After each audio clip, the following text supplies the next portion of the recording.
Greetings to you Taro Leafs out there in Omaha, Nebraska.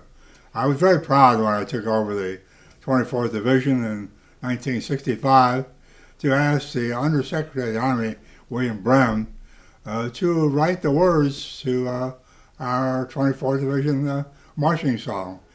He took the words, of course, from Gillette Razor Blade Company, which is look sharp, be sharp. I know that's going to be hard for you cornstarchy vegetables sitting out there in the bars of Omaha to do, but please do your best to look sharp and be sharp.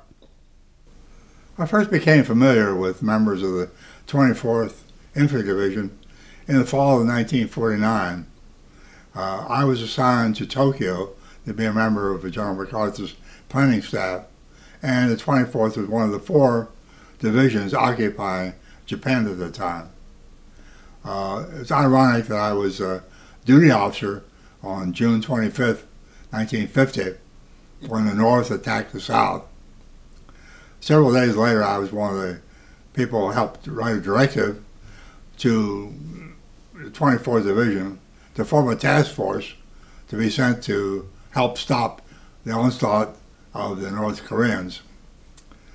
This led to the directive that Task Force Smith, 406 hand-picked men and officers of the division would be sent to Korea to help slow down the troops.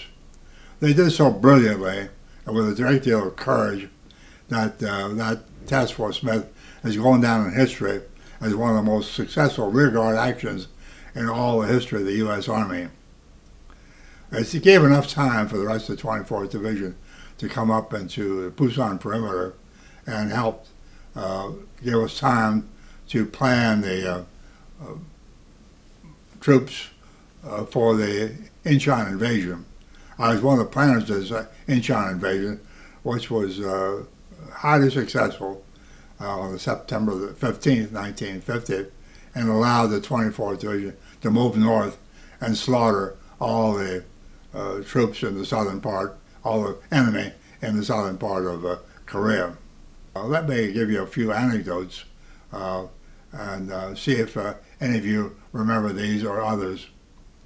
The first has to do with what happened on All Saints' Day. On that day in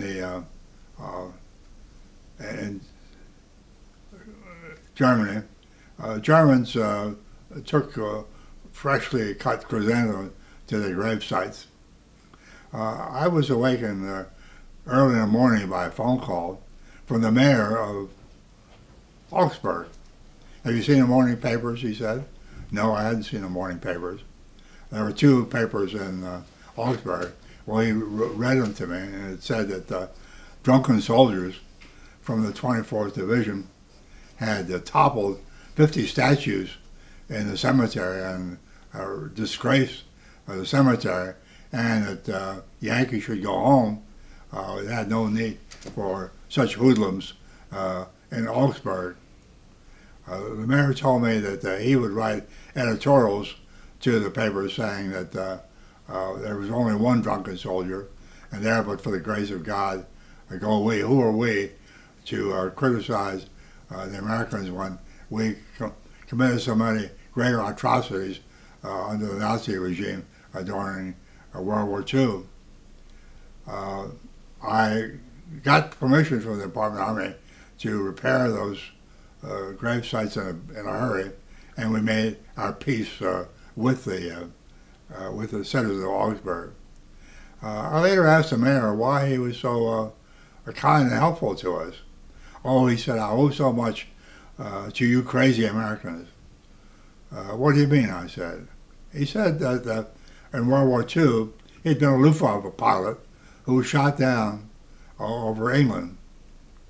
The surgeons at the hospital looked at his legs and said, we'll have to amputate both legs right below the hip. The U.S. Surgeon General, looking on, where the U.S. hospital was getting ready to be deployed to Germany. So I think that his legs could be saved below the knee. Well, the British said, we're busy, and if you want to on the job training, be our guest. He said they operated me, and it was quite a success. I got two prosthetic limbs fitted and went to prisoner of war camp in St. Louis, Missouri. Instead of putting out to hard work, which I expected, I was allowed to go to the university there, and in 2 years I got a master's degree in business administration. This helped me a great deal after the war. Came back and established the Regale brewing company, which has been quite prosperous, and that led to my being elected mayor. So while on leave of absence for the brewery, here I am the mayor. He said, we're calling you the crazy Americans affectionately.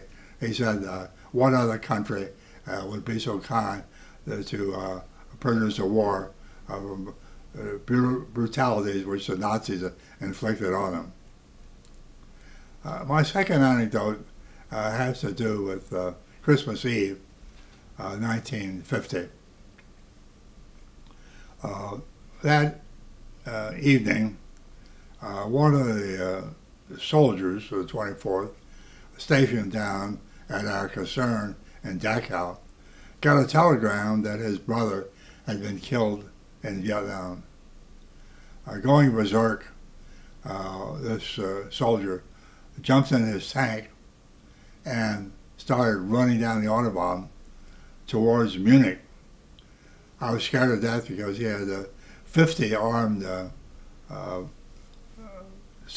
shells in the tank and could blow up the city of Munich. Military policemen tried to stop him by throwing wooden ties under the tank, but to no avail. The tanks just chewed him up. Imagine my surprise when on the outskirts of Munich, the tank suddenly stopped, and the MPs hopped on and subdued the tank driver. What had happened was that the driver had stopped intuitively because of a red light. And while he was stopping for this red light, waiting for the green light to go on, he was taken captive by the military police. My third anecdote has to do with some maneuvers that we had, which lasted over a 3-week period. And I had a very wide front, 200 kilometers to cover. I could only cover 50 kilometers very well, so I thinned out so sparsely that in some towns and villages, I had only one soldier at each location.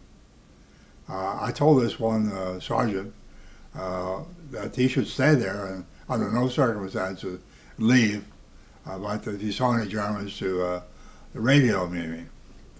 Well, a week after the maneuver was over, I woke up saying, gee, I wonder what happened to that sergeant. I've never heard from him. I got in my helicopter and went up. He was still there, manning his post. He smiled at me and saluted, said, sir, I knew you'd be back. Well, he knew more than I did. So it shows you the great loyalty and obedience which the 24th Division soldiers had. I was very proud of the fact that over the year's time that I was there, we went from below average in combat readiness to number 1. The division trained under techniques I had learned as a second lieutenant when I was in the 41st Engineers at Fort Bragg, North Carolina. These techniques which I used, I describe in my book, published recently, called Smokey Joe and the General, which you can buy from Amazon.com. Well, have a good time at your convention. Don't drink up all that there is in the bars of Nebraska, because you want to look sharp and stay sharp.